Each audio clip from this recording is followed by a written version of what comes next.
तो नेक्स्ट, तो पॉवर्टी यानी कि आपके गरीबी। तो सबसे पहले तो हम गरीबी को समझें कि गरीबी हम कहते किसे हैं। तो पॉवर्टी को हम तीन टर्म्स में आपके देखते हैं, economical term, social term and political term. ठीक है, इकोनॉमिकल टर्म आर्थिक रूप से गरीबी। ठीक है, एक ऐसा व्यक्ति जो अपनी न्यूनतम आवश्यकताओं की भी पूर्ति ना कर सके, यानी कि a person not fulfil his minimum common need is called poor. ठीक है, और अगर कोई व्यक्ति अपनी मिनिमम कॉमन नीड को भी पूरा नहीं कर पा रहा है तो इसका मतलब क्या है, उसके पास इतनी सफिशियंट परचेजिंग पावर नहीं है। ठीक है, तो ये तो हुआ किस टर्म में गरीब, इकोनॉमिक टर्म। ठीक, सोशल टर्म में गरीब हम उस व्यक्ति को बोलते हैं जिसका एम्पावरमेंट ना हुआ हो, जिसका सशक्तिकरण ना हुआ हो, यानी कि जो व्यक्ति अपने से संबंधित डिसीजंस को ना ले सके।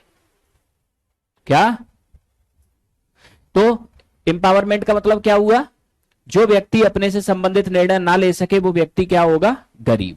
इसका रखना पॉलिटिकल टर्म।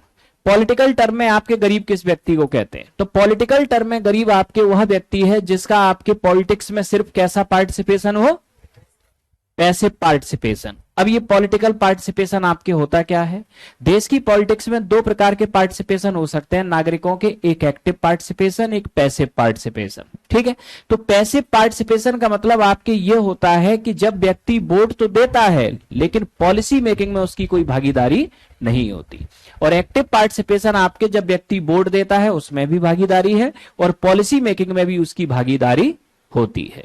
ठीक है, अब जैसे आप सब लोग वोट देते हो लेकिन पॉलिसी मेकिंग में भागीदारी है, कोई student policy, employment policy, education policy आपसे पूछ के बनाई जाती है, तो इसका मतलब आप राजनीति गरीब हो, यही हुआ ना इसका मतलब। ठीक, तो ये होता है आपके पॉलिटिकल, आपके तीन टर्म, इकोनॉमिक टर्म में गरीबी, सोशल टर्म में गरीबी और पॉलिटिकल टर्म में गरीबी। अब इसके बाद में नेक्स्ट अगला कंसेप्ट समझना। अब पॉवर्टी यानी कि गरीबी की अवधारणाओं को समझना।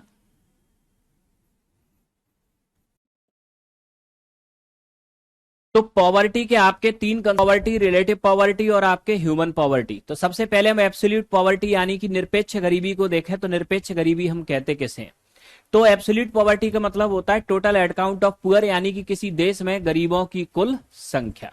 अब किसी देश में हम गरीबों की कुल संख्या निकालेंगे तो फिर हम इसे आधार तो कुछ बनाएंगे गरीबों का। ठीक है, तो गरीबों की संख्या निकालने के लिए जो आधार आपके होता है ग्राउंड, वो होता है पॉवर्टी लाइन। ठीक है, तो एब्सोल्यूट पॉवर्टी निकालने के लिए हम किसी देश में सबसे पहले निर्धारित करते हैं किसे, पॉवर्टी लाइन को। ठीक है, अब ये पॉवर्टी लाइन होती क्या है, हर देश में सर्वाइवल के लिए जो मिनिमम कंजप्शन चाहिए उसकी कोई ना कोई तो मॉनिटरी प्राइस होगी। ठीक, मान लिया कि एक व्यक्ति को अगर सर्वाइव करना है तो दिन में आपके उसे 8 रोटी, 2 कटोरी दाल, आधा गिलास दूध, ठीक है, प्लस कमला पसंद, मतलब यूपी बिहार एमपी है तो ये भी तो लगता है ना, तो ये मिनिमम सर्वाइवल हो गया आपके। तो अब आपके सर्वाइवल के लिए ये जो मिनिमम कंजप्शन है कुछ तो कीमत होगी इसकी, बस इसी कीमत को बोलते हैं हम क्या, पॉवर्टी लाइन। ठीक है, तो अब हमने देश में क्या किया, पॉवर्टी लाइन है क्या, जो सर्वाइवल के लिए जो मिनिमम कंजप्शन होता है, ठीक है, उसकी जो मॉनिटरी प्राइस होती है उसी को शो करती है क्या, पॉवर्टी लाइन।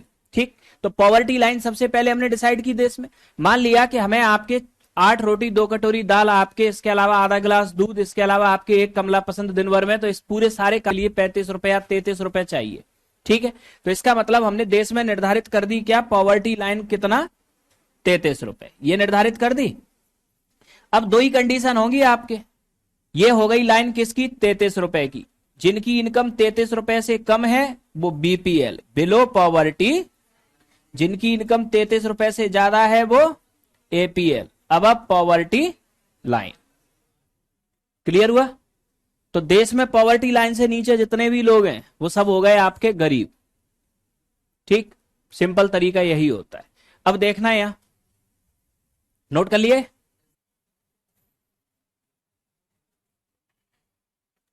ये हमने किसी देश में निर्धारित की, मान लो पॉवर्टी लाइन, पॉवर्टी लाइन 33 रुपए।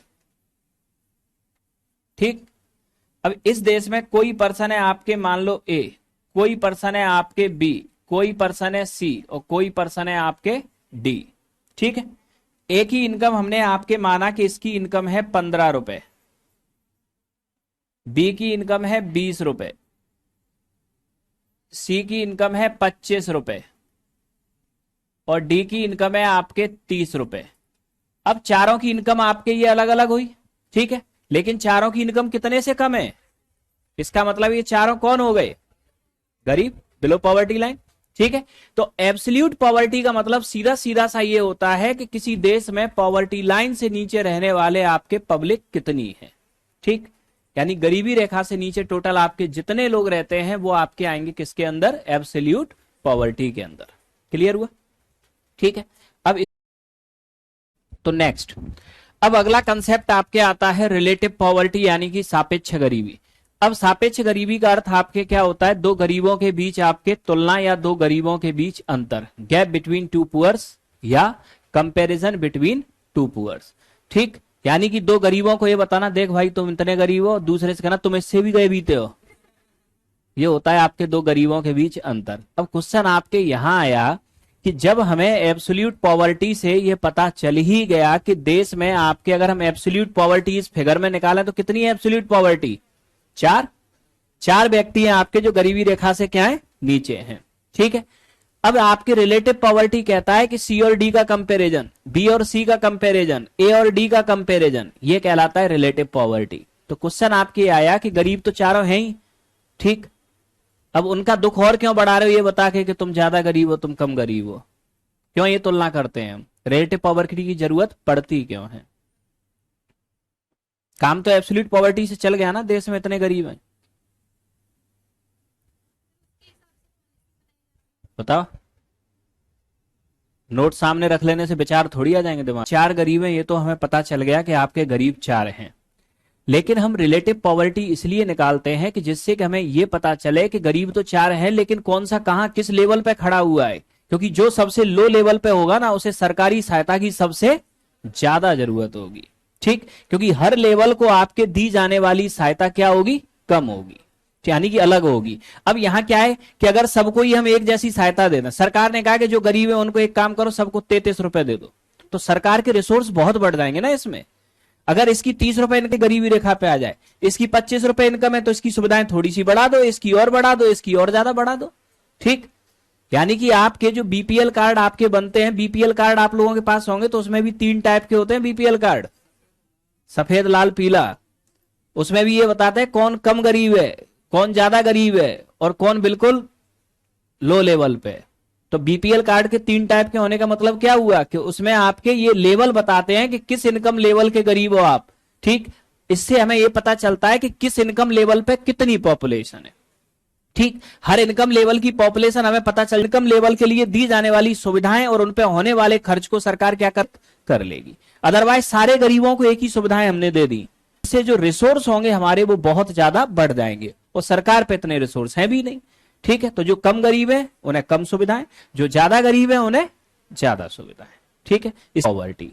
अब रिलेटिव पॉवर्टी की अगर हम आपके बात करें तो रिलेटिव पॉवर्टी से रिलेटेड आपके 3 कंसेप्ट हैं यहाँ, एक लॉरेंज कर्व, एक गिनी कोफिशिएंट और इनकम क्वांटाइल रेशो। अब ये कंसेप्ट समझ लो कि लॉरेंज कर्व ये क्या होता है, गिनी कोफिशिएंट क्या होता है और इनकम क्वांटाइल रेशो क्या होता है। तो लॉरेंज कर्व किसे कहते? तो लॉरेंज कर्व आपके होता क्या है, किसी भी देश में आपके पॉवर्टी लाइन है और उससे नीचे रह रहे हैं आपके गरीब। ठीक है, कुछ आपके 10 रुपए की लाइन पे, कुछ 15 रुपए की पे, कुछ 20 रुपए की, कुछ 30 रुपए की, कुछ 25 रुपए की, सब अलग अलग इनकम ग्रुप पे होंगे। तो पॉवर्टी लाइन से नीचे जितने भी आपके गरीब लोग रह रहे हैं डिफरेंट डिफरेंट इनकम ग्रुप के, हर इनकम ग्रुप के लोगों को ज्वाइन करके इसको मिला दो किससे? पॉवर्टी लाइन से।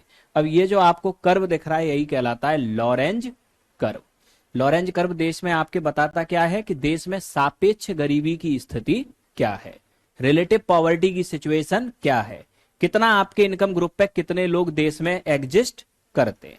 ठीक है, तो लॉरेंज कर्व आपके क्या बता देगा कि लॉरेंज कर्व आपके बता देगा कि कितने लोग आपके 15 रुपए पे एग्जिस्ट करते हैं, कितने 20 पे, कितने 25 पे और कितने 30 पे। यानी कि गरीबी रेखा से नीचे जो आपके मान लिए 10 करोड़ लोग या 21 करोड़ लोग जो रह रहे हैं, तो इसमें किसकी इनकम ग्रुप क्या क्या है। ठीक है, क्योंकि यहाँ हर लाइन पे आपके बहुत सारे लोग होंगे, कोई एक व्यक्ति तो होगा नहीं। हो सकता है 15 रुपए पे आपके 2-4 करोड़ लोग हों, 20 रुपए पे भी 4-6 करोड़ हो, 25 रुपए पे भी 4-5 करोड़ हो। ठीक है, तो डिफरेंट डिफरेंट इनकम ग्रुप को आपके ज्वाइन करके किससे मिला दे? पॉवर्टी लाइन से। यही कर्व आपके कहलाता है लॉरेंज कर्व। ठीक है, अब अगला कंसेप्ट समझना, गिनी कॉफिशिएंट, ये भी रिलेटिव पॉवर्टी का मेजरमेंट करता है। समझना, यह है किसी देश में आपके पॉवर्टी लाइन 33 रुपए, यह है आपके लॉरेंज कर्व, देश के डिफरेंट डिफरेंट आपके जो इनकम ग्रुप के जो पुअर हैं इसको किससे जोड़ रहा है, पॉवर्टी लाइन से। इस पॉवर्टी लाइन से हमने एक नॉर्मल डाला आपके आधार लाइन के ऊपर, बेस के ऊपर। इस पॉइंट को हमने नाम दिया O, इसको दिया हमने X और इसको दिया हमने M। तो ये OXM मिलके एक ट्राइंगल बना रहे हैं, ट्राइंगल OXM। ठीक है, अब नेक्स्ट समझना, PL से नीचे आपके जितने भी लोग रहेंगे सब गरीब हैं, यानी कि PL से नीचे रहने वाले लोगों की जो इनकम है वो 33 रुपए से कम है। ये सिंपल फिनोमेना हुई। ठीक है, अब यहां देखना आप, ये आपके पॉवर्टी लाइन और आपके ये लॉरेंज कर्व, ये दोनों के बीच का आपके क्या हो गए। ठीक है, अब नेक्स्ट समझना, गिनी कॉफिशिएंट आपके ये भी रिलेटिव पॉवर्टी निकालने के लिए लाया जाता है। अब गिनी कॉफिशिएंट निकालते कैसे हैं, गिनी कॉफिशिएंट दिया था एक इकोनॉमिस्ट गिनी के द्वारा। ये देश में आपके ये बताते हैं कि